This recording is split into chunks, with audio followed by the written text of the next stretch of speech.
Hello. Good evening, friends.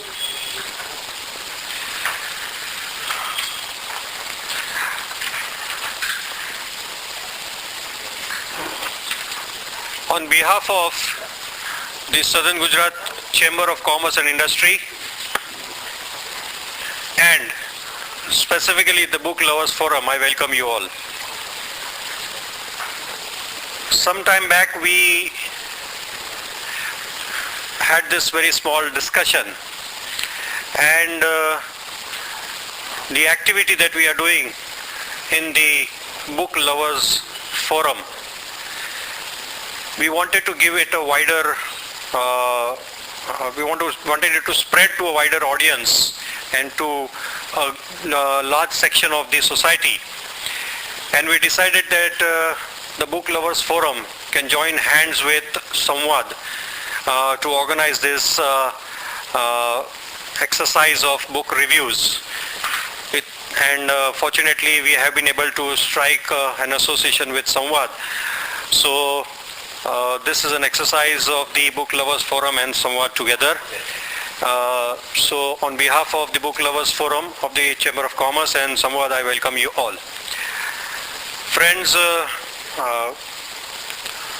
review of a book is an intellectual activity, and I'm sorry to say that such intellectual activities are rare in the city of Surat. Nevertheless, in spite of the fact that the chamber is not directly involved in the spread of intellectual, I would say, activity, it should not be rather, but we have taken a conscious decision to organize these activities from the chamber's platform, and our very dynamic and a very energetic leader in this has been Narendra Bhai, along with Bhavani Ben. They have taken the onus of spreading this activity, and the enthusiasm and the vigor that they are showing is really commendable, and I congratulate Narendra Bhai and Bhavani Ben for the excellent work that they are doing in this area. Today's book review is on the book Ghost Wars, and we have with us a very learned intellectual from the city of Surat, people whom you all know, Ravindra Bhai Vepari. He is a Vepari who is giving advice to Veparis, not a Vepari himself, but nevertheless his advice has always been most welcome, and he is doing an amazing job in this area as a professional. A very widely read person, and I'm sure his inputs in this area can throw some very good light on the book that we are going to discuss today.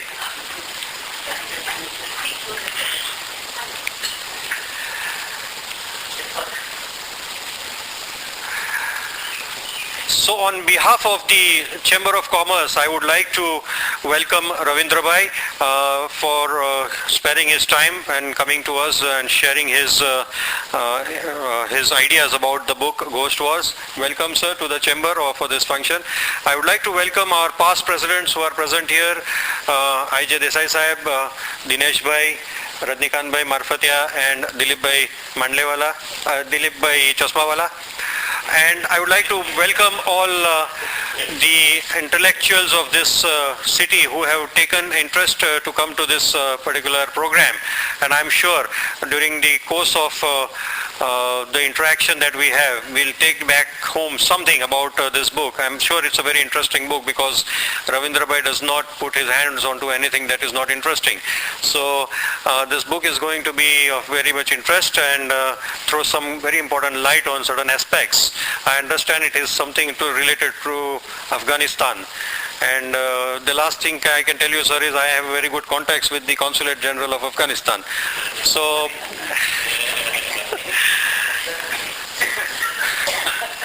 well, if I would have known this was something about Afghanistan, I would have invited them also. And anyway, friends, so once again, I won't take much of your time, but I would like to welcome you all to this program. And now I'd like to welcome our guest with a bouquet of flowers. So please, sir, accept on behalf of the members present here, the guests present here, and the chamber.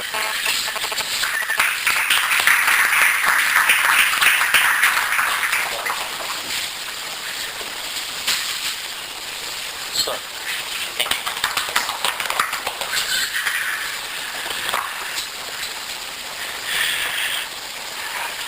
Now, as I said, this activity is basically the brainchild of Narendra Bhai Mehta. He is doing an amazing work in this area. So I would like Narendra Bhai to please throw some light on this activity and tell something about the program. As the title itself indicates, Book Lovers Forum.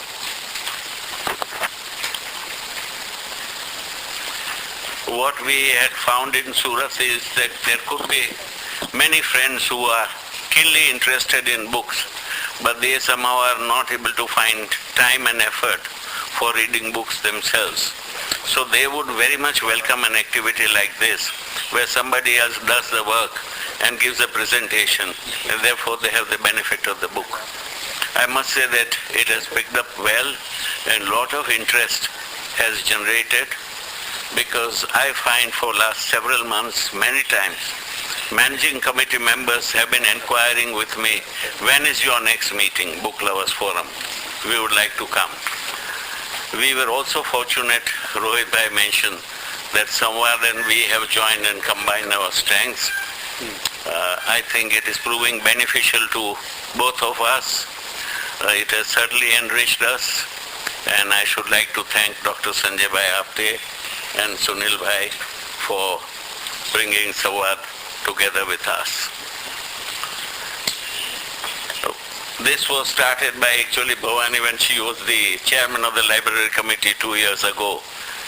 Frankly, this was her idea, and I thought it was a very good idea and would be very useful, fully supported by Rajni Bhai, who has been one of the active members of our committee.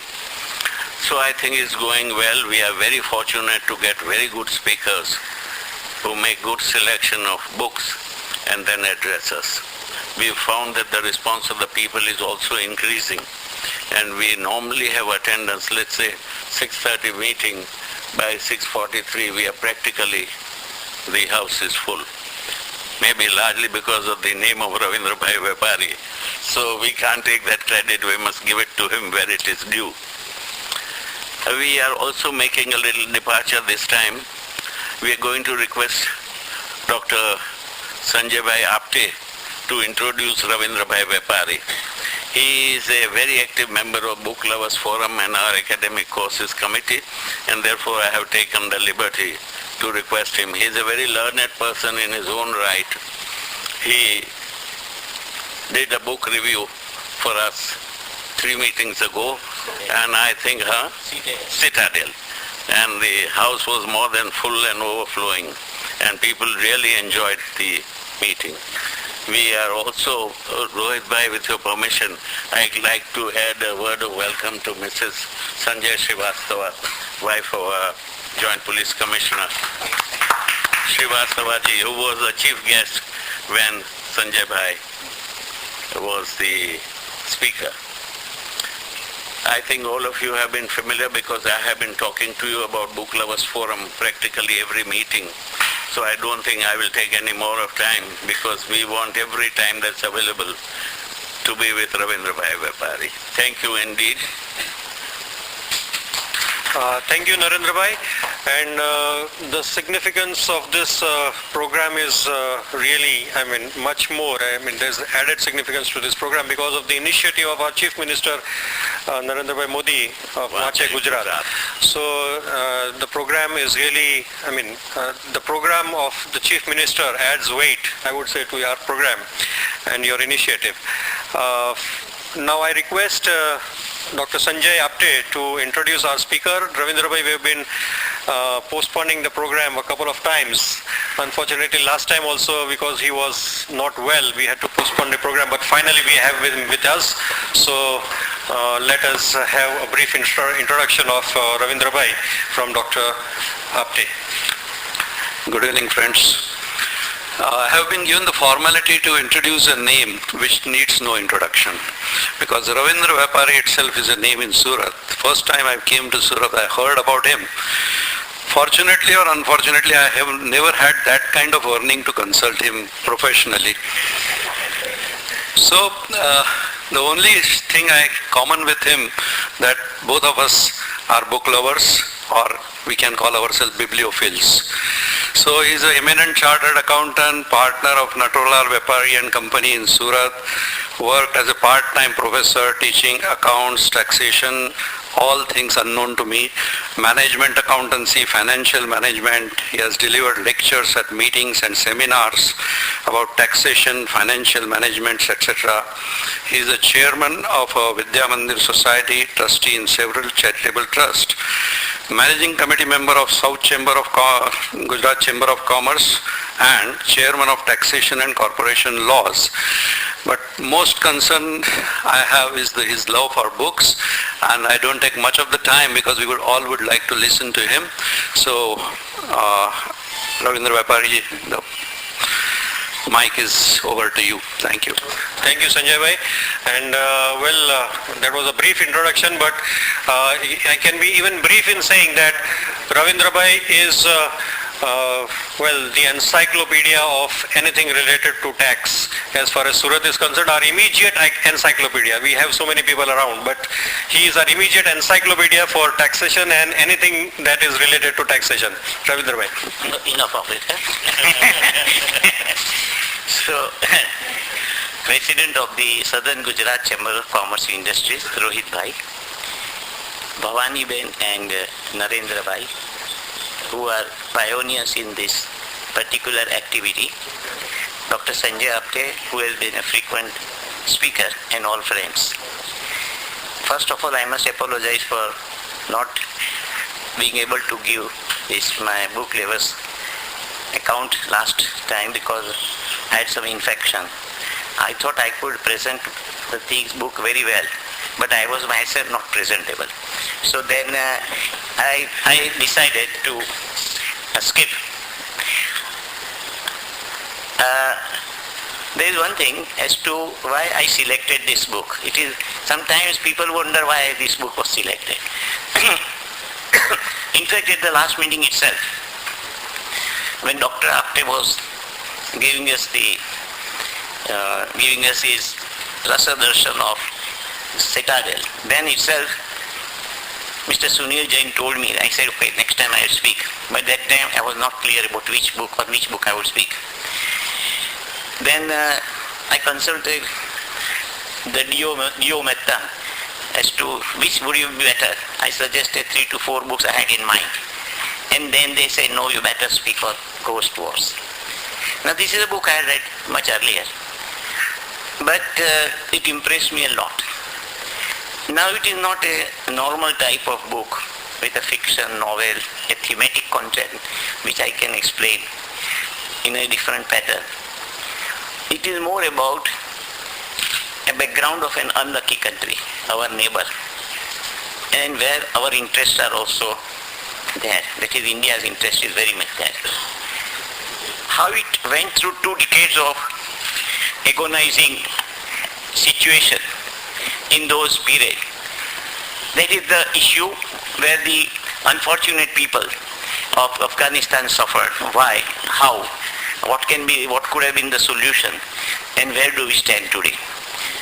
The reason is, because of Afghanistan problems, the situation even in our Kashmir border became worse.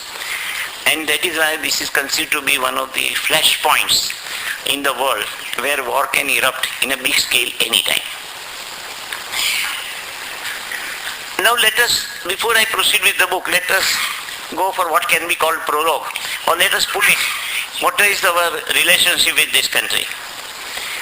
You must be aware that in Mahabharata, Gandhari came from Kandahar, that is what is present Afghanistan, an important city, but now very much seat of Taliban.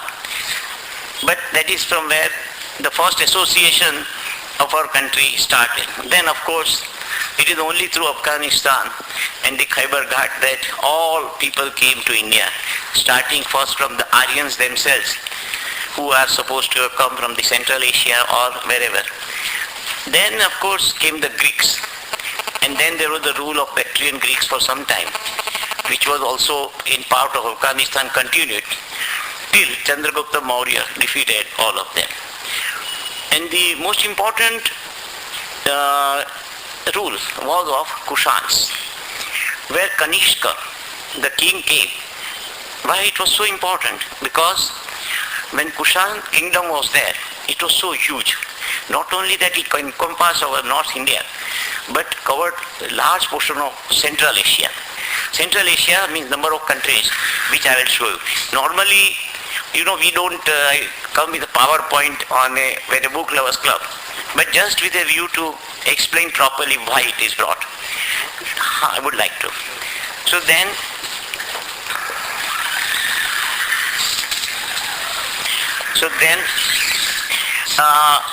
the Kushan kingdom on one side was with Roman Empire, another side it was with the Chinese Empire.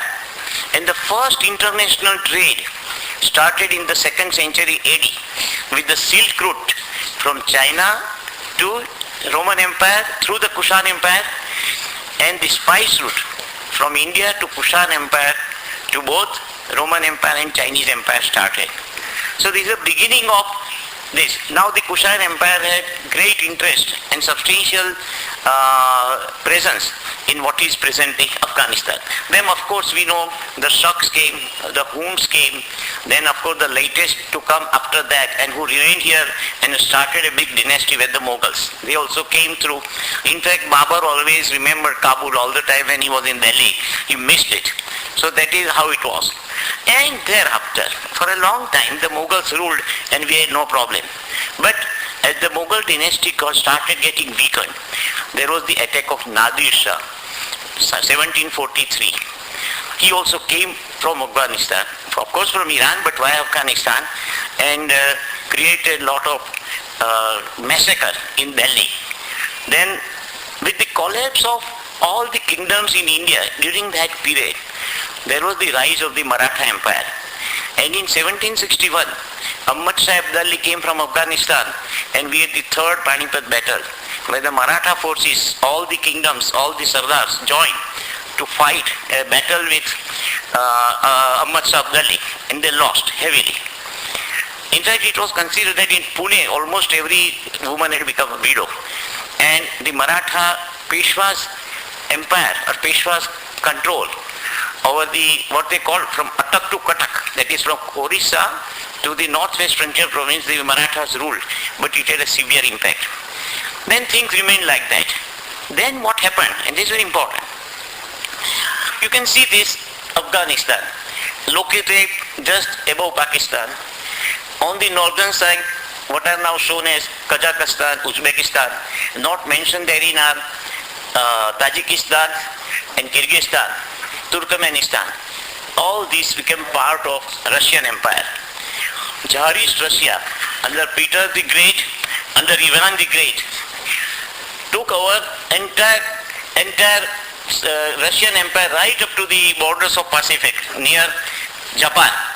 And on the southern side, they went on capturing Kazakhstan, Uzbekistan, all this. They came on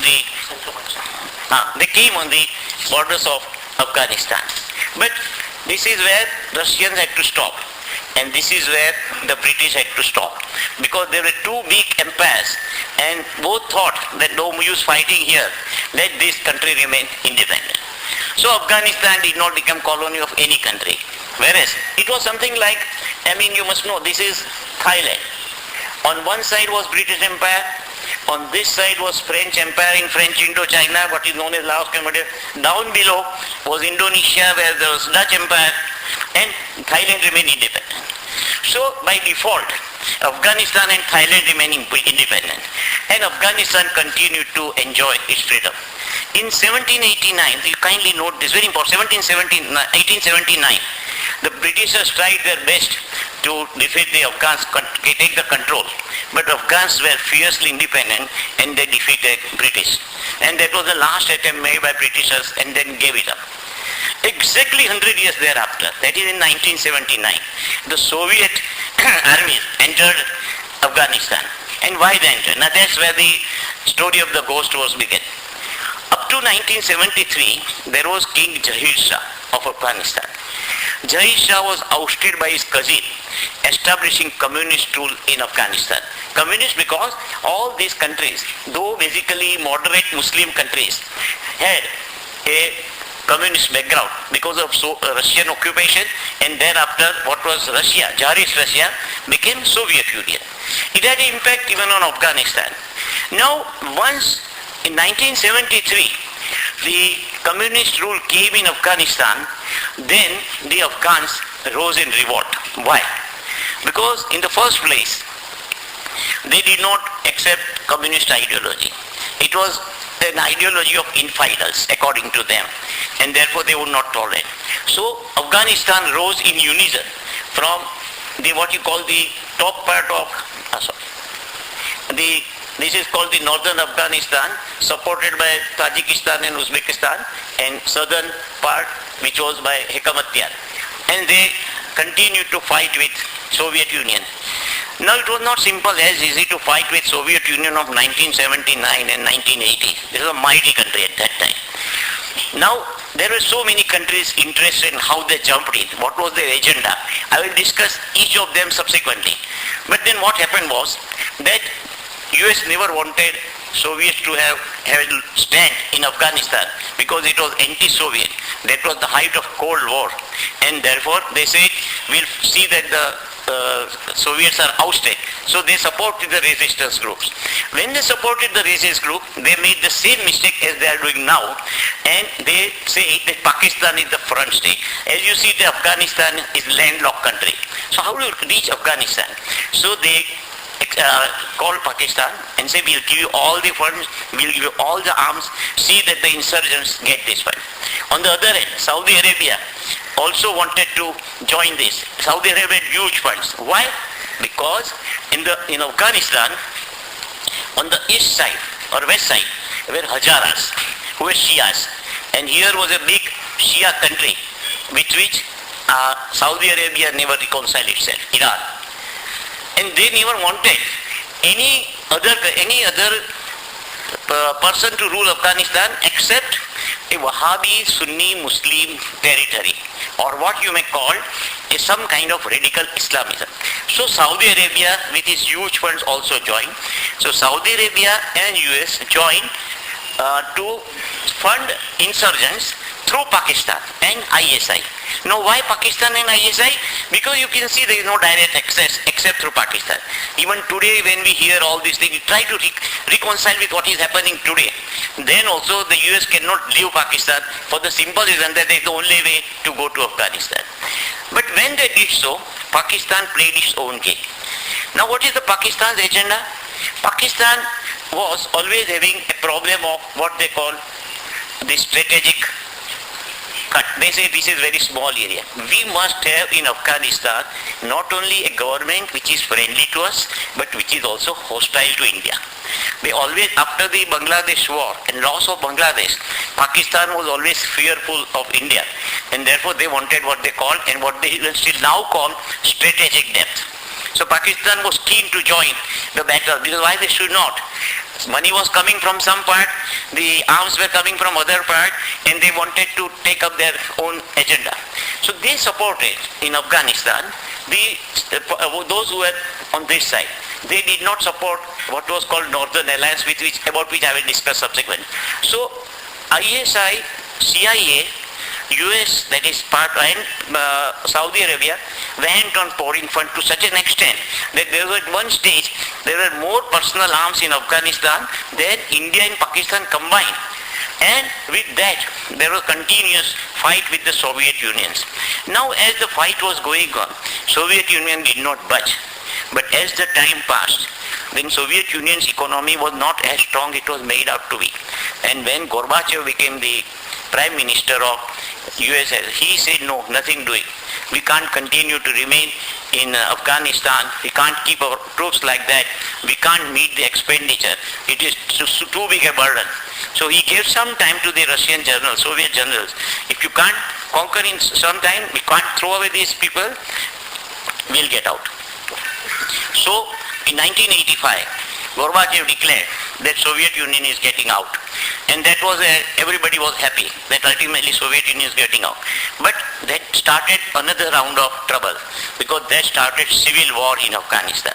Now, after the vacuum created by Soviet Union, who would rule Afghanistan? Whether the Northern Alliance of Abdul Masood, I'll come to that subsequently, or the radical Islamist of Hekamatyar. There was civil war, and they never wanted the entire, again, force, entire money, everything went to the southern part. With the result that there was a lot of struggle. And in this war, which took place, 1 million Afghans died. Soviet occupation and further the civil war. Thousands and thousands of intellectuals left Afghanistan for good. You know, that is why we have some two very wonderful books, 1,000 Suns and the Kite Flyer. That is written by an Afghan expatriate who went to USA and wrote these books. That gives the condition and situation prevailing in Afghanistan. The law and order situation had deteriorated to great extent. The basic necessities were not available. A country which was already poor had reached levels of destitution which were unheard of. But the war continued. The arms continued to came in. And eventually, after the Soviets left, in 1992, near Kabul, that is the place where both the Northern Alliance and these would come together, both the armies were together, and Abdul Masood preempted, and he entered Kabul and took over the Afghanistan. Now this was a shock to everybody. Let me tell you, as I'll come to again to it, Masood was considered to be pro-India.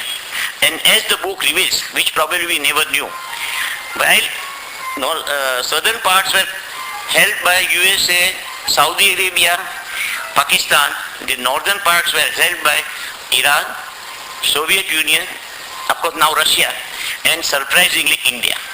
Masood had admitted that I am getting arms and everything from these three countries, but that is not sufficient. And because of the logistic problem, I can't get all them.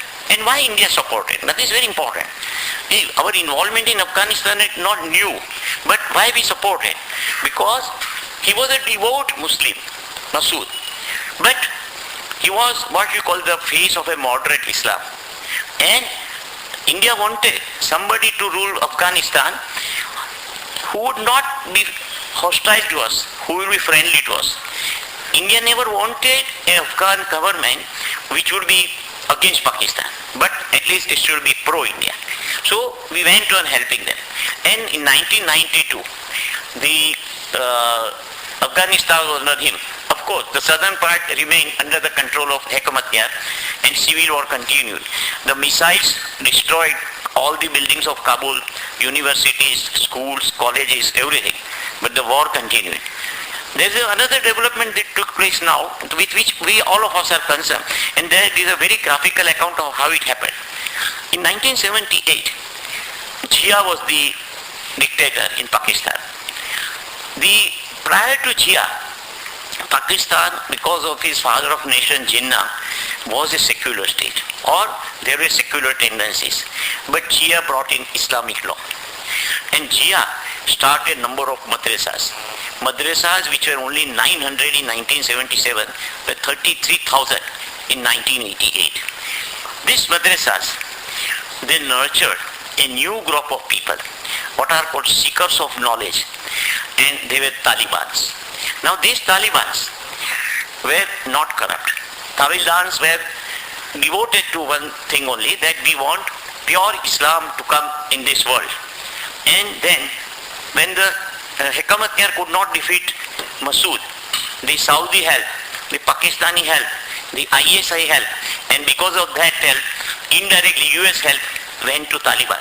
You will be surprised how short-sighted the policy of the US had been. They could not go ahead far, and they helped Taliban because they wanted that ultimately we go by Pakistan. In fact, US had no policy in Afghanistan.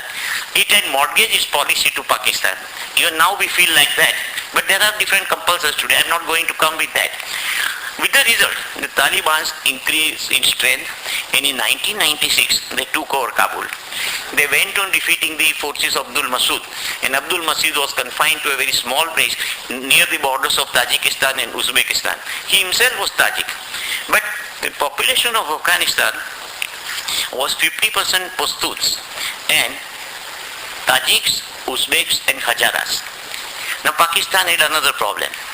Pashtuns were on both sides of Afghanistan, on the Afghanistan side and on Pakistan side. I'll just show you that. How do we change it? Next slide. Next slide. मैंने ख्याल नहीं किया वो.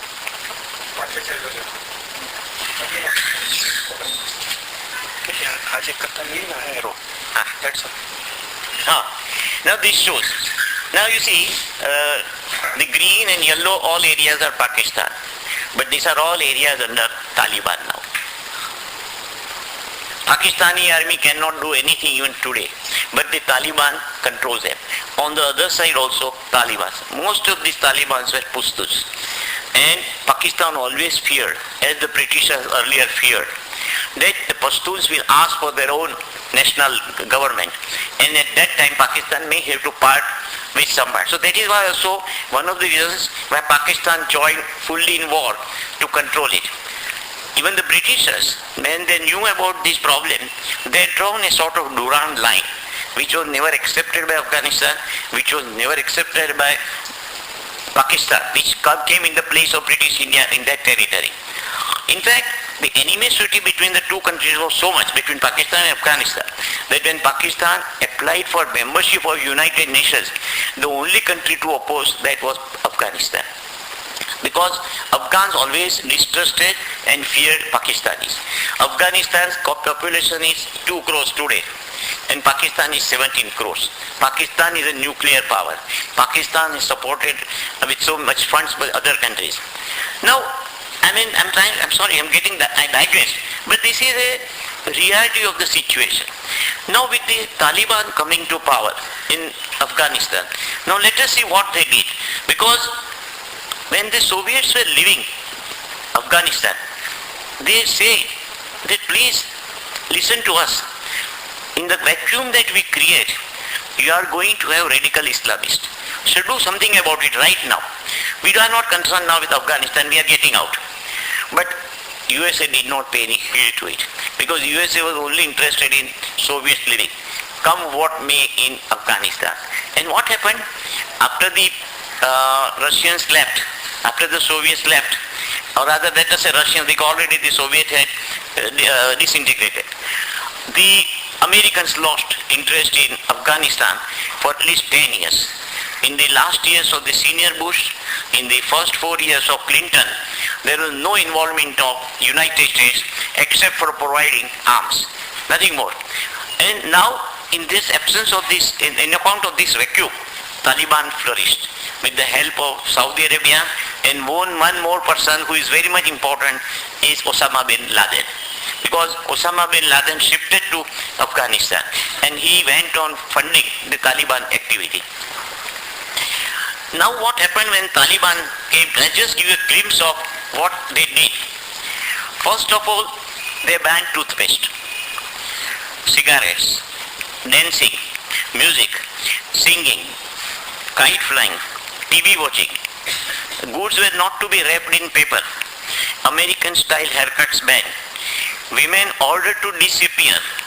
All women working in government offices to stay at home. women to cover their faces and whole body. That of course is there. 8,000 female undergraduates at Kabul University lost their place. Similar number of school teachers lost their job. Thousands of women working as civil servants lost their job. Taxi drivers not to stop for any woman who did not wear full burqa. All women washing clothes in any river would be picked up by the religious police. Jail terms for tailors who took female body measurement or displayed fashion magazines to be put behind bars. Now this is what Taliban brought. This is what Afghanistan was not prepared. Why it was not prepared? See, Afghanistan was basically starting with a Sufi country. It had a moderate Islam. In fact, the initial friction between the Arabs who came with Osama bin Laden and Afghans was that Afghans used to have their graves. They used to decorate their graves. The Saudi Arabians who came, believing in Wahhabi Sunnat Muslims, they say no graves. This is not according to the pure religion. So they went on destroying those graves, which was resented too. But whatever you may do, the Arabs had come with arms, ammunition, money, and they could do nothing much about it. But this is how it happened. There was interference in life of everyone. According to Taliban, they wanted their tenets to be fully followed. In fact, I still remember when Kashmir they came as terrorists, then they said that Muslims must wear burqas. Kashmiri women who were working in fields, transplanting of rice, they said, how can we transplant rice wearing burqas? There was no reply. If you read these two books, the Thousand Suns and there you find that all the hospitals for women were banned, only one hospital, and that to be run only by women. There women should also conduct surgery, but wearing burqas. I mean, all those things came. So many ladies died because they could not get timely treatment. But they say nothing, this is the law and this should be done. So this is how Taliban came up. And this Taliban ruled in Afghanistan from 1996 to 2001 till the Twin Towers were destroyed. And the US stepped in a big way, very late, but in a very big way.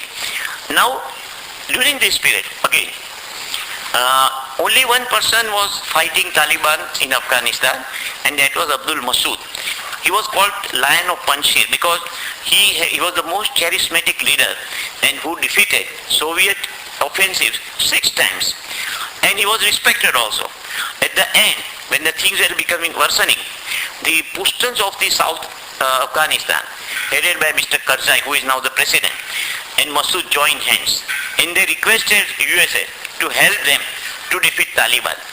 But because Masood was considered pro-India, US did not help him. Why? Because they did not want to antagonize Pakistan. They felt that by antagonizing Pakistan and starting its proxy war by helping Masood, in fact, Pakistan would have more terrorists in Kashmir, and they did not want to displease or disturb a nuclear power country. But this is how the situation developed over years. These were the years of 1996 to 2001, very bad years for Afghans. And also for us, if you recall, 1999 was the year where the plane was hijacked and it was taken to Kabul, and we had to release some people. They were so harsh that though Afghans were ruled from centuries by Islamic kings, the Burmese Buddhist towers were there, Buddhist statues. Now, before Islam came in Afghanistan, in all these Central Asian countries, these were all Buddhist. Even today, when you go there, you find there are Buddhist monasteries, you find that there are Buddhist caves. So many kings, from Muhammad Ghazni to right up to say, let us say, Ahmad Shah Abdali, nobody thought of destroying the Burmese Buddhas. But Taliban said, no, that is against Islam. And there was worldwide request that please don't do that, but they did not listen. Ultimately, Pakistan representative met them that they should not be shot. Then Mullah Akbar said, no, it is our territory, we will do what we can, and then destroy. This is the extent to which Taliban had gone in Afghanistan. And then Afghanistan, of course, remained in such a situation. Now, this is in short in very short, because the book is almost 600 pages, and it's almost an enormous task to go step by step. It's again something where you can link one thing with the other. It only goes in a chronological order. And there are so many things mentioned therein, but I have tried to give you a brief resume of what it is. And this is what happened. Now you see, the very important thing is, I will only now take you to the intent and working of the main players. As I said, starting with Pakistan, it had strategic depth. He wanted strategic depth. Even today, if you recall, it is USA which has to tell Pakistan, don't have any fear from USA. You have to have fear of your own terrorists and work for them. And for the first time, last week I heard that most of the forces from the eastern border, that is near India, have been removed and taken to the Swat and other areas to fight the Talibans. That is now Pakistani Talibans. Now there are two Talibans. The Afghan Talibans, which Pakistan says should remain and they should rule. And the Pakistani Talibans, they are fighting. There is virtually civil war in Pakistan. Now what are the price you have paid? The price paid by Pakistan's ISI by funding them, price paid by the USA in terms of the destruction of the Twin Towers and continuous problems for them. They have already paid for what they have done or for what they should have done and what they should not have done. But they have done it. But now Taliban has become an important force. Now what has happened was, as I said, I will not repeat much. The Pakistan remained the front stage as it is even today. If you recall in 2001, when USA decided to attack Afghanistan to catch hold of Osama bin Laden, then we said we'll help you. But USA said no. Why? Rightly so. Because they wanted a front state. We are little bit away. And Pakistan only could help. And Musharraf immediately helped with, of course, they were to be paid huge aid in military and economic aid. But Pakistan became ally of USA in now fighting those whom they had funded. Now this is very interesting. Taliban were fighting with the funds they had received from these two countries. They were fighting with the arms that they had received from these two countries against this very country. But in 2001, in any case, USA started. Now it's something very interesting. It is not that up to 2001, US never thought it. In 1987, for the first time in USA, voices were raised that why should we help radical Islamists? But then they said nothing to do. First, let us throw out Soviet Union. We may help the devil, but we want the Soviets to be out. And then, thereafter also they continued to help because they had no option. They could not help Masood, who could have been a better person. But they continued to help. In 1994, for the first time, Americans became aware of the fact that there is a possibility of attack by Taliban or Al-Qaeda on their territory. And right from that time, Americans were trying to catch hold of Laden. They first took help of Pakistan. They first also tried to contact Mullah Amar to get him, but that was not possible. And even they tried to catch Osama bin Laden with the help of Masood. They knew that he is the main master brain behind all this. But they could not catch him right up to 2001. This was intensified in the second term of Clinton, that is 1996 to 2000. But Americans failed to capture bin Laden. And by 1999, US intelligence was aware that there is a clear-cut warning that US installations like World Towers and so many important installations are likely to be attacked by passenger planes, which have really happened. They were aware of it, but they could not prevent it. They could not catch the mastermind behind it. And in 2001, they paid price. Now, as I said, coming back to Shia, from secular Pakistan, or if not secular, of course not Islamist, it became an Islamic country. Jia encouraged Islamic law, Islamic tendency, and Pakistan, which was part of the subcontinent, having same aspirations as ours, gradually went on sinking or moving towards the Western Asia, that is Saudi Arabia and other countries. This is very important because it is our own neighbor, and as Atal Bihari Vajpayee said, history can be changed, not the geography. And this is why it is very important that a country, neighboring country, such a big country, nuclear powered country, is drifting away from our culture, from the culture of the subcontinent. Except that in the towns in Punjab and Sindh, there still remain liberal forces, and these liberal forces, with the help of army, are fighting Pakistan. After Jia, Benazir Bhutto was elected as Prime Minister, but she continued her interest in funding the terrorists in Afghanistan because she thought that Afghanistan is the route to the Central Asian market for Pakistan, and that is why she thought that she should help. She went on helping, but ISI was not satisfied with it. ISI obtained funds from Bin Laden to bribe legislatures to overthrow Benazir Bhutto, and she was overthrown. After Benazir Bhutto came Nawaz Sharif. And you know what happened in Kargil and others, a weak Prime Minister. But then at that time when Nawaz Sharif came, army had complete control. Of course it always had some control, but at that time army had complete control when even the Prime Minister of the country never knew that his forces are being deployed in some other country without his consent. That is what happened. Recently there is one more book. If you have time and inclination, please read it. It is by M.J. Akbar, Tinderbox. Past and future of Pakistan. It depicts in detail what has happened. We should be interested, as I said, because it is our neighboring country. We should be interested because it is Pakistan who is sending terrorists to our country. We should be interested in trying to support the liberal movements there so that the radicalism does not come to the same level. Even today when you see the cricket match in Lahore, it is the Pakistani ladies, not with burqa, clapping and enjoying the game. Now that would not happen with Taliban comes to power. They know it. And that is why there is a strong opinion there also which is against Taliban. But at the same time another opinion that why should we kill our own people? So that is also coming the way. And at the same time the radical thought goes on spreading in the higher echelons of the army also, which is most damaging and most disturbing so far as we are concerned. Then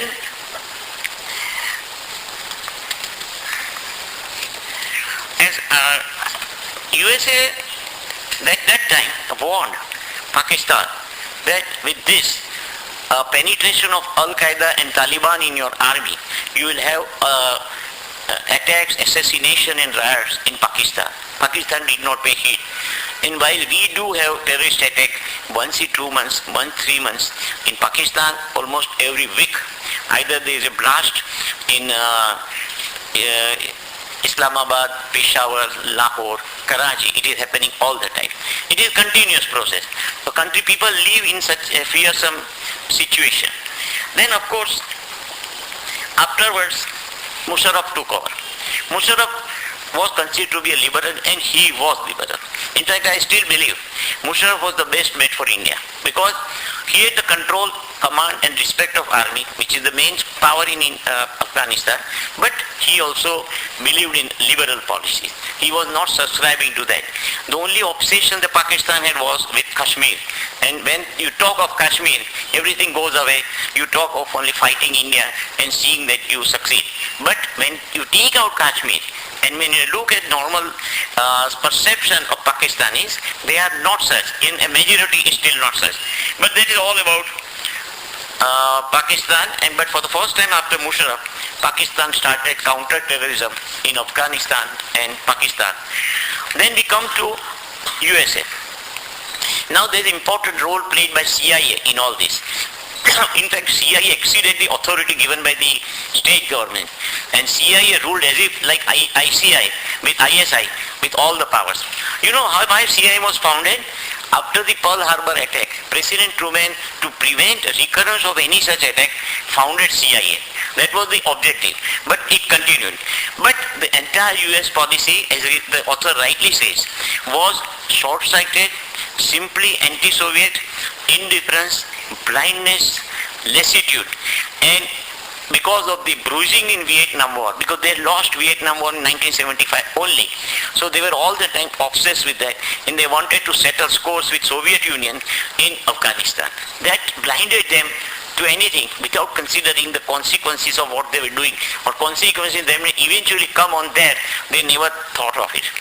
But at that time, USA helped Afghanistan to such an extent that it not only accepted the hegemony of Pakistan over Afghanistan, but it started fomenting Islamic tendencies in the South Central Asian countries of Uzbekistan and Tajikistan by encouraging fundamentalism and also distribution of Quran and spread of that type of knowledge. Not that people should not read Quran, but the way it was done, the whole idea was to have similar centers in other countries which were earlier part of the Soviet Union.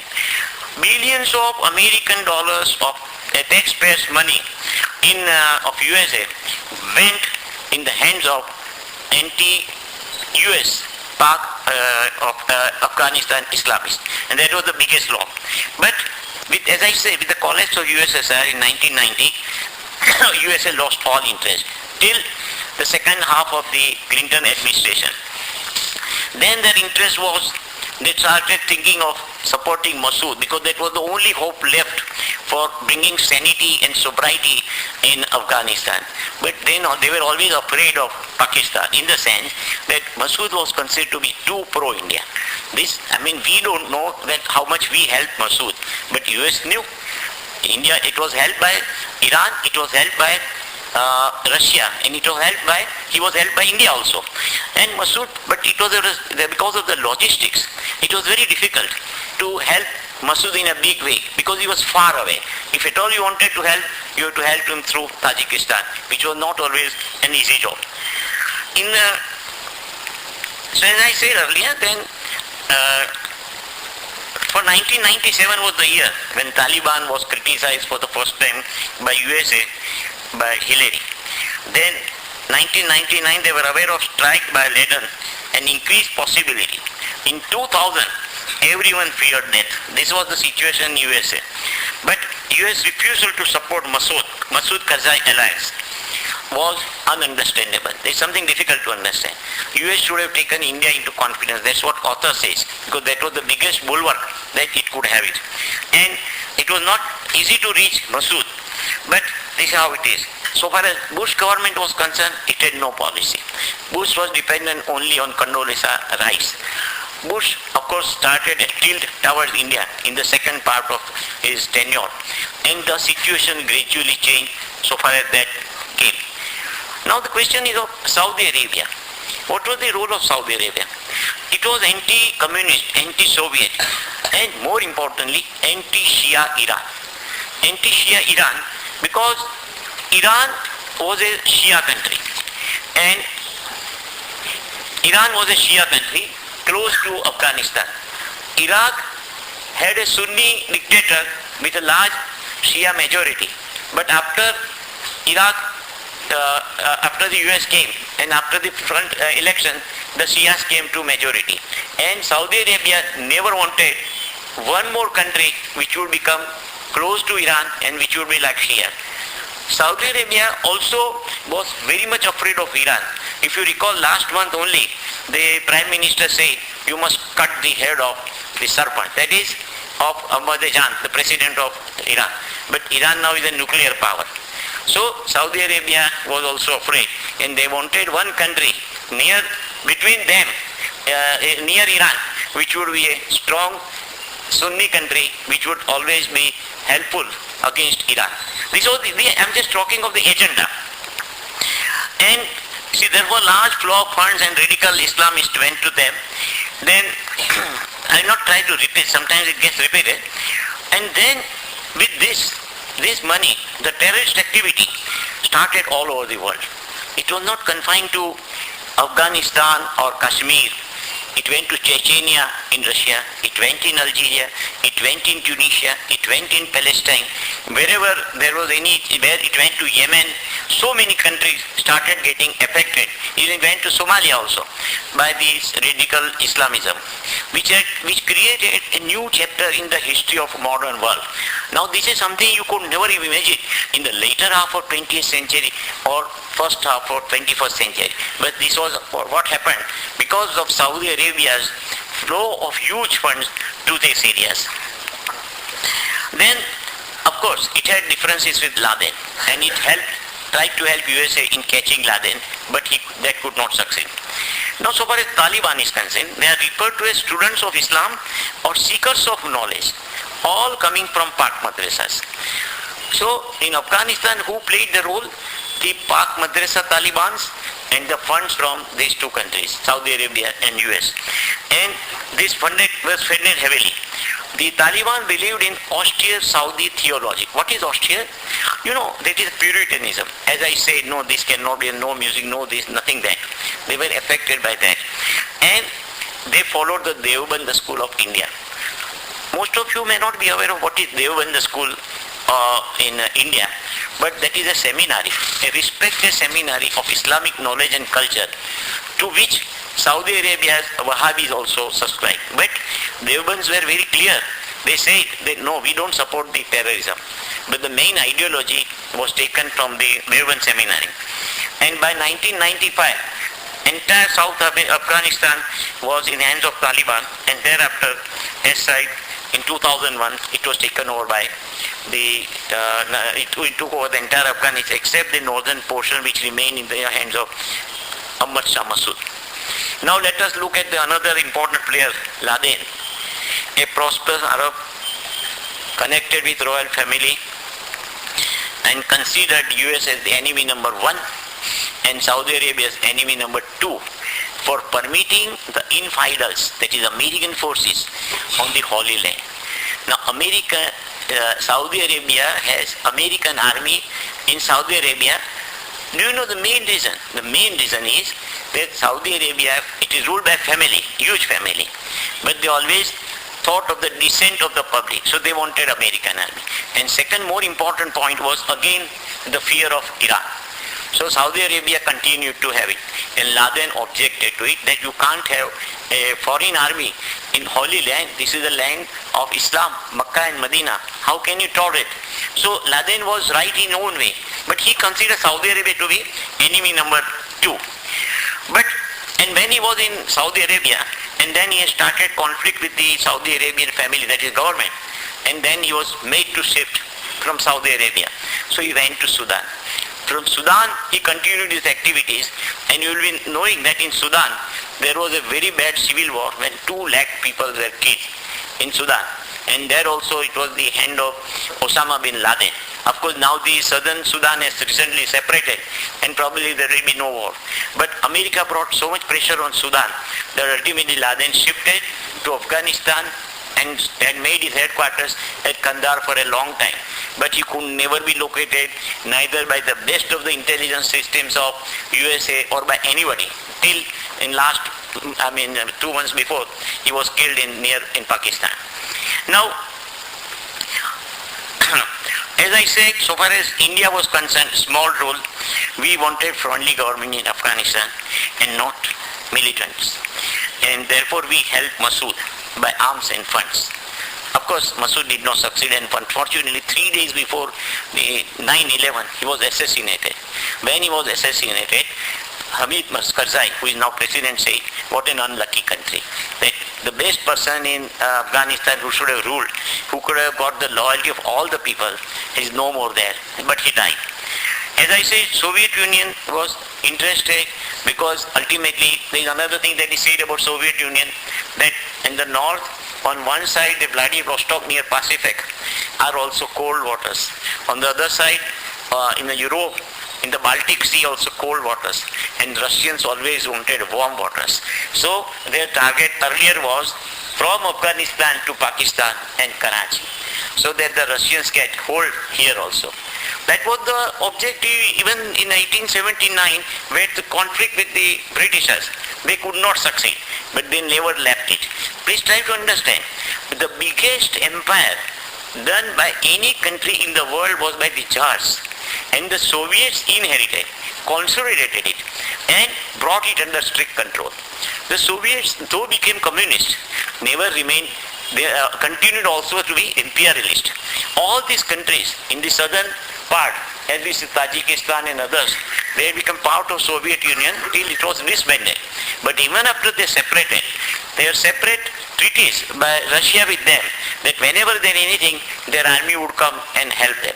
So Russia continues to support this because they consider this to be allies. These are the countries where there was Islam But still, communism and Islam continued to coexist for this part for hundreds of years. But now they also wanted, their interest was to have eventually in Afghanistan, even after they withdrew, to be a neutral country. Not necessarily a pro-Russia, not necessarily pro-US, but a neutral country. That was the interest. And then we come to the most important character which I have referred. Hero of the book. And that was Ahmad Shah Massoud, a Tajik, a devout Muslim, a moderate Islamist, lion of Panjshir. And he captured Kabul with very limited forces, without help of any foreign forces in 1992, ruled it from 90 to 96. And even these 4 years, he started making number of changes which would bring liberal Afghanistan into existence. But unfortunately, he could not stand the forces of Taliban held by Saudi and US funds, and ultimately was killed in 2001. Yet, even after the death of Massoud, the Taliban, the North Alliance, that was which he headed, still continues to be strong in support of the government of Hamid Karzai. Then he tried for US help, but he could not get except some trickle, and there was the logistic problems also. He was considered pro-India. He was pro-India. And you will be surprised to know that even after 2001, the Indian presence in Afghanistan has been increasing continuously. We have consulates in almost all the important cities of Afghanistan, whether it's Kabul, Kandahar, Herat, everywhere. More and more consulates are there. We are doing humanitarian services. We are building roads. We are building railways. We are putting up gas pipelines. We are putting up electricity pipelines. And that is the way the Indians are trying to win over Afghans, because eventually Indian interest lies in a government which is never hostile to India. This is what they have done. But as Massoud said, that after the conquering of the Afghans have been delivered to fanatics, extremists, terrorists, mercenaries, drug mafias, and professional murderers. Now the book is there, all about this. We can go for an epilogue part also, what happened after 2001, but it is something known to us. US, throughout Taliban government from Kabul, and the world, the top countries of the world got together to bring Hamid Karzai as the president. He is a weak president, he is a corrupt administration, and people sometimes feel that Talibans, though they were bad, they were not corrupt, so they should be brought. So now US is trying to have a reconciliation between Afghan Taliban, they call some good Talibans, with Hamid Karzai, so that Afghan government can sustain. So those talks are going on. Let us see what happens. But you will be surprised, diplomatically we are bringing lot of pressure on US to ensure that Taliban is not revived, not helped in one form or another. This is subsequent post 2001, right up to 2011. So I know that this is not a book where you can discuss in a very good manner, but it is all about details. It is all about history. It is all about a country which is close to us. It is all about our own long-term interest. If we have a strong country or a neutral government in Afghanistan, to a great extent, our western borders remain protected, because Pakistan will not put all its army on us. And we are also interested because spread of Taliban, Al-Qaeda or militant Islam will not only hurt Afghanistan, not only hurt Pakistan, but it may eventually in the long term as the next country hurt India also. So thank you very much. I know it's not a book, and I was myself confused as to how I would put up what is mentioned in this book in a proper manner. But after, even though they said that you can go for this book, I had my own doubts, and I've tried to, in the best possible manner that I could, try to present what is mentioned in this book. If you are interested, please read this book. But if those of you here who have read Rise and Fall of the Rich by William Shearer, it is also 1200-page book. It is documented in the same manner. When you read that book, you come to know how after First World War, what are the developments which first brought Nazis and Hitler to power, and how eventually it lost. But it's a wonderful book. And this also, I would say, is a wonderful book. Of course, my interest has always been on the books of economics and history, and that's why I go on reading. Sometimes I find they are good.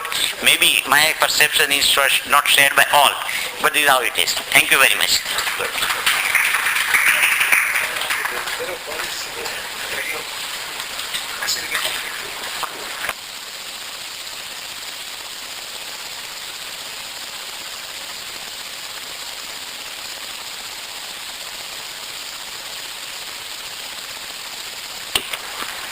Recently in the issue of economist, on the first page there was heading, the most dangerous border, and that they showed between India and Pakistan. You know which are the flash points? Flash point one is Palestine, the second is Kashmir, third is North Korea. But Kashmir, the only worry is that both the countries are nuclear powered, India and Pakistan. The question is, Pakistan is supported today to a great extent economically and militarily by US. Now one would ask why they are supporting Pakistan. But if they don't support, then who would come to power? The army, the radical Islamists, and that's why United States continues to support. But what is important, and this is very nice, after this there was an article in the Indian Express by this author Steve Cole, and he said the best course for India is to engage Pakistan. Engage Pakistan in that sense, it is one of the fastest growing economy. And if India grows so fast, and if it tries to help Pakistan economically by removing trade barriers, giving trade concession, permitting Pakistani goods to enter India in a big way, and also by getting reciprocal benefits, a new situation may arise where probably things would be better. There are no military solutions to this issue, because Pakistan is never going to leave Kashmir. We are also strong about it, that nothing being. We say line of control, that's okay, nothing more. They say no, this, that, somehow, because the Pakistan politician can survive only on Kashmir, nothing else. If there is no Kashmir, then entire Pakistan political atmosphere, the polity will change completely. And so far as Kashmir is concerned, a plebiscite taken by some people showed that most of the people wanted to be independent. Some people wanted to join India, but very few wanted to join Pakistan. And do you know why? See, Pakistan, there is no place for deviant groups. Deviant groups means, see, there all the time you hear about Shia-Sunni clash.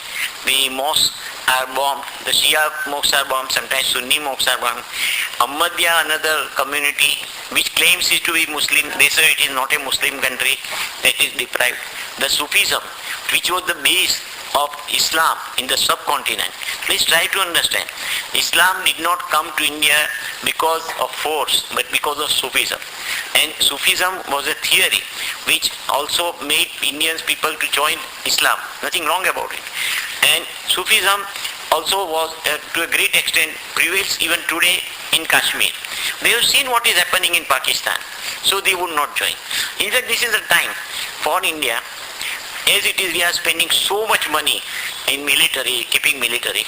If same amount is spent in economic development of Jammu Kashmir, which we are not doing because we say, look, it's a border state, may go out of our hands.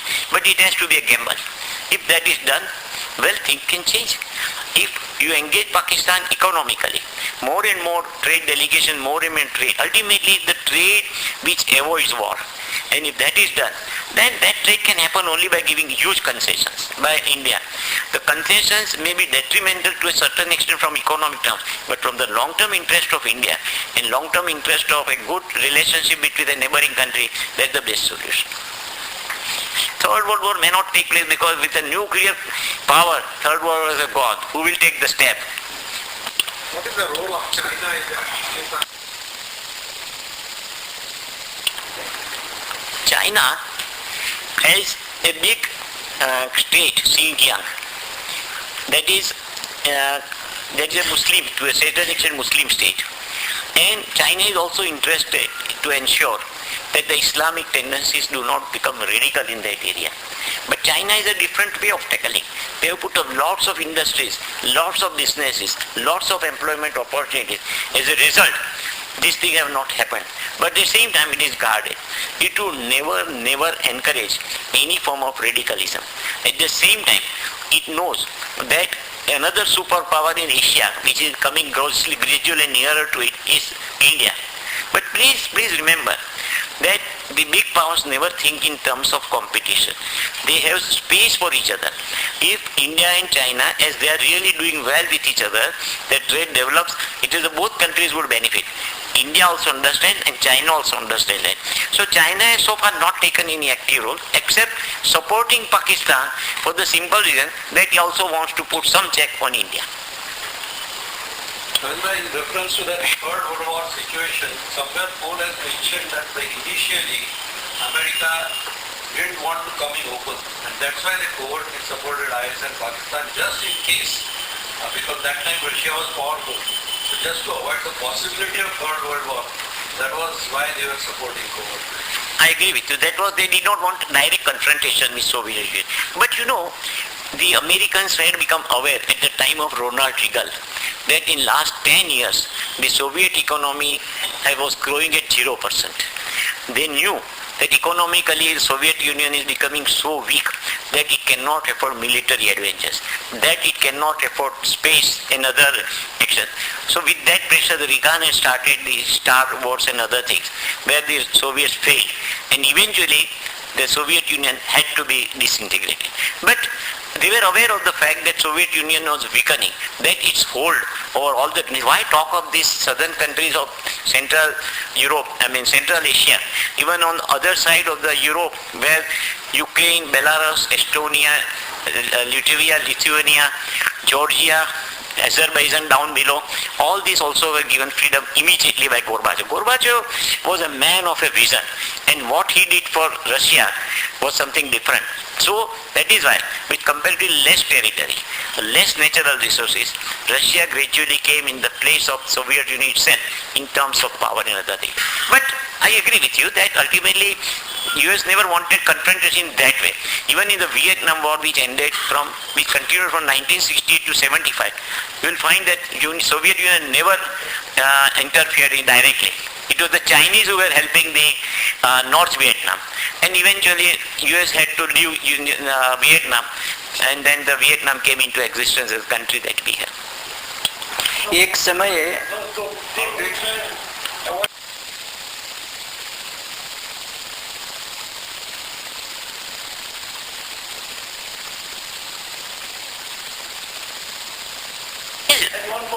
Cowardly, that's what I said. See, Russia never helped directly because they never wanted to come in. See, after Cuba missiles, after Kennedy took a strong stand, the Russians knew, the Soviets knew that we cannot come into confrontation because as John Gladwell has said very nicely, that after the nuclear war, the ashes of Americans and ashes of Soviets would be quite similar. See, the point is, it is a destructive war. They are aware of it. And one more thing.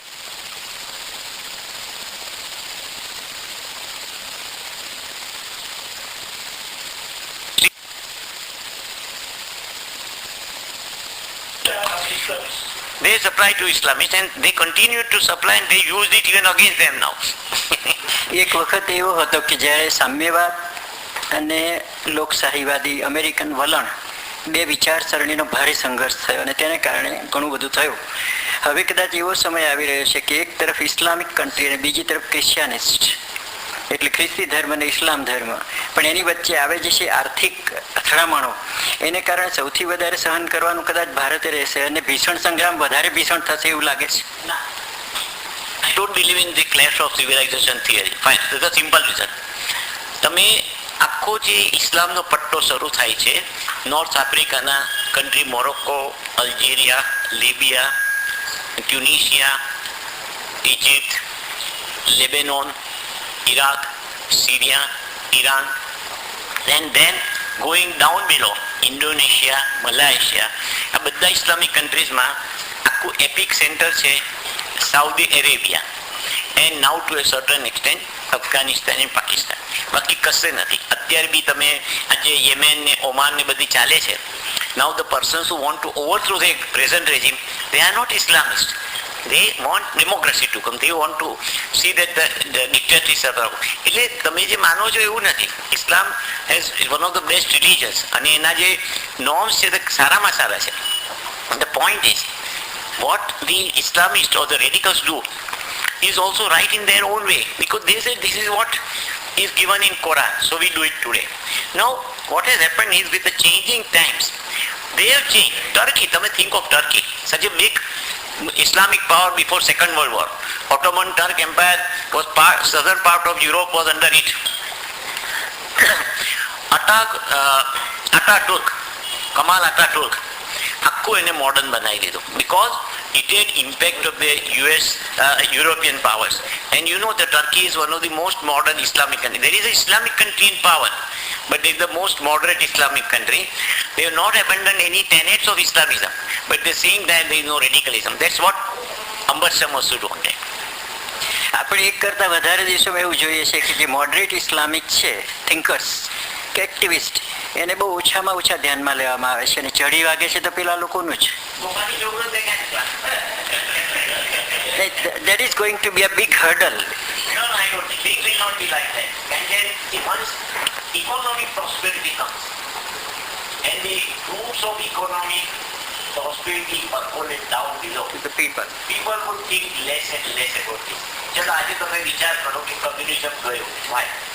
Before advent of TV and other things, the eastern part, what was part considered to be on the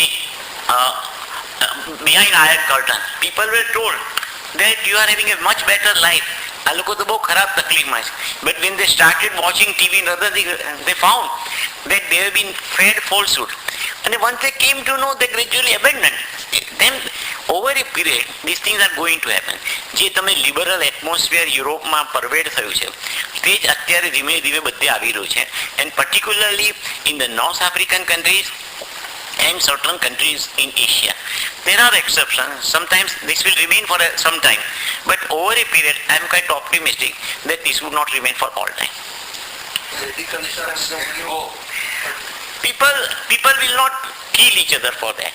See, try to understand. જે દેવબંધમાં જે દારૂ લૂલોમાં એ લોકો બહાર પાડ્યું, એ લોકોએ કીધું કે ભલે Saudi Arabia is following what our tenets are. કારણ કે Deoband is considered to be not only Indian, but any impact Pakistan and Saudi Arabia. But we are not encouraging terrorism. You know, એટલે ધીમે ધીમે જ્યારે તમે ત્યાં જુઓ સેમિનારીઝમાં જે રીતે વાત થાય છે, આખું અહીંયા કેટલા બધા સેશનો થઈ ગયા ઇન્ડિયામાં કે એમાં કરો, ત્યારે કોઈએ બી એવું બધા એમ જ કીધું કે terrorism is something which is inimical to Islam. એવું આવી જ નહીં શકે. પણ થોડુંક તો રહેવાનું જ. It will gradually subside, because I am always firm believer that you bring economic prosperity and most of the ills will go out. But that sort of economic prosperity will really abolish the at large the atmosphere and environment which is pertaining to ecology and all of the balances. Not necessarily. It is proved by facts. Listen, try to understand. That is bit highlighted. We can sometimes talk, but it has been overstated. I don't believe in that, firstly. Secondly, now becoming aware of these dangers to the ecology and environment. Now look at what is happening now. So many new things are being developed. Research is also being conducted. And probably we have reached the peak. And now gradually it is going to be down and down. Last year, there were more glaciers than any time. Last year there was more snow in southern pole than in any time. એટલે there are so many things happening. We don't have to be panicky. આપણે જે વાતો કરીએ છીએ ને કે આપણા લીધે આ થાય છે, but look at what happens. એક ચીલીમાં આપણે જ્વાળામુખી ફાટે, ઇન્ડોનેશિયામાં ફાટે, આઇસલેન્ડમાં ફાટે. It does hundreds of times more damage than entire human effort for 5 to 6 years. એટલે try to understand. Not that things are not, things have to be changed, corrected, but the fact that there is awareness, and because of awareness, the number of steps that are being taken, things are not going to work. The NGOs must stop talking about it. છેલ્લો question રાખીએ પ્રવીણ ભાઈ પછી. What would be the response? Listen, that possibility cannot be avoided. That cannot be ruled out. Cannot, even the worst part is not that. The worst part is the nuclear bombs coming in the hands of Pakistani Taliban. That is a nearer possibility. These things can happen. But even if this thing happens, do you mean to say that other countries are going to keep quiet about it? I don't think so. They would immediately do something about it. Even now, in fact, it is said that Americans are so much in control over the nuclear installation in Pakistan that even if the Pakistani government fails, even if the Pakistani army cannot control the Taliban, they would not go in the hands of Taliban. They are also responsible people, they know their jobs. Do you think that the fidelity of nuclear weapons is being realized by everybody and nobody will use it? In fact, I would say they are not futile. It is because of nuclear weapons that we did not have any war after 1945. Because it has been the biggest deterrent for the Third World War. And with the nuclear energy, peaceful energy, so many things can be done. There was some talk earlier about the United States of Islam, like Afghanistan, Pakistan and some Muslim countries of erstwhile Soviet Union getting together. Now that concept is dead and gone now. You see, try to understand. A religion can bind only to a certain extent. Do you mean to say that an Indonesian Muslim who is enjoying Ramayana every year can ever have anything common with a Saudi Arabian Islamic? Let us try to understand. Why is Pakistan separated at all? With the binding of the religion, had it been there, they were given the same status, but they were more bound by the Bengali language and Bengali culture, and they separated. So religion is one thing, but there are so many cultural traits, so many ethnic loyalties and other things that come. It is easier said than done. I don't believe. So, it is debated upon the fact that the Taliban has interpreted the Quran in a very different manner than what it's supposed to be. So how do we know what is the right interpretation of the Quran? No, Taliban is not interpreting Quran wrongly at all. See, Taliban is interpreting Quran in its purest form. Let us try to understand. You see, they are following the basic tenets of Quran as they are mentioned. Nobody can dispute that. But that is so far is okay. But then creating terror, creating war, killing people is not again part of Quran. In fact, Islam means peace. It can never go with this.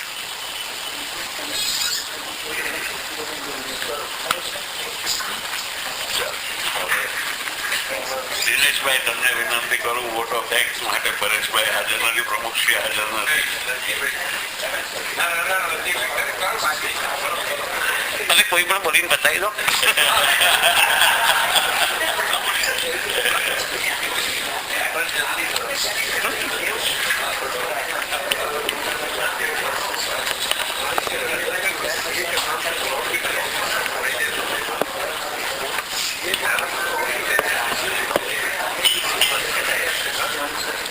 Vote of thanks માટે મને કહેવામાં આવ્યું છે આ ghost two વોરને માટે રવિન્દ્રભાઈ, હું એમ માનું છું કે એટલી બધી સરસ તૈયારી કરેલી હતી અને અત્યારની જે નવી પ્રજા છે જેણે મેં કદાચ અફઘાનિસ્તાન, પાકિસ્તાન, કાબુલ, કંદહાર એ વિશે ઓછું જાણતા હશે તો આનાથી સારામાં સારી એમને જાણકારી મળી હશે. ઓસામા બિન લાદેન તો 2 મહિના પહેલાં અમેરિકાએ એમને પકડીને એમનો અંત લાવી દીધો, પણ આની પાછળની આખી જે પૂર્વ ભૂમિકા કેવી રીતે થયેલી ને આપણા દેશને શું ઇફેક્ટ થયેલી, પાકિસ્તાનને શું થયેલી, એ ખરેખર તમે બહુ ઝીણવટ ભરેલું જે તમારું અવલોકન હતું એ બધાએ બહુ શાંતિથી સાંભળ્યું.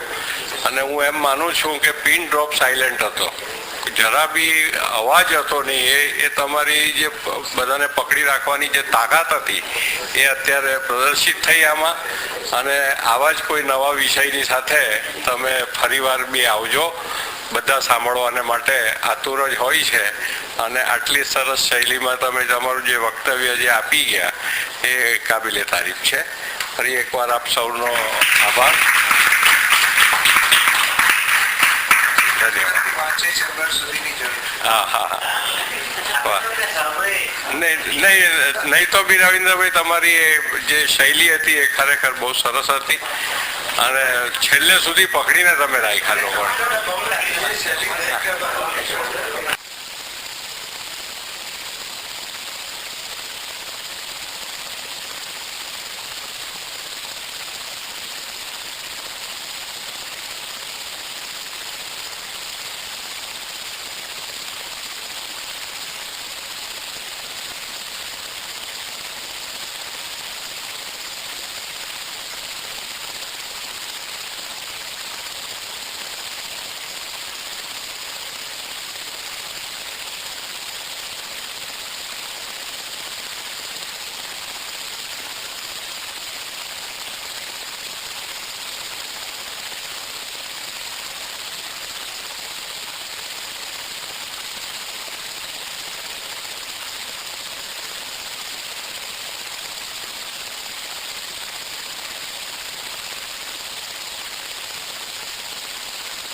Turkey had to come.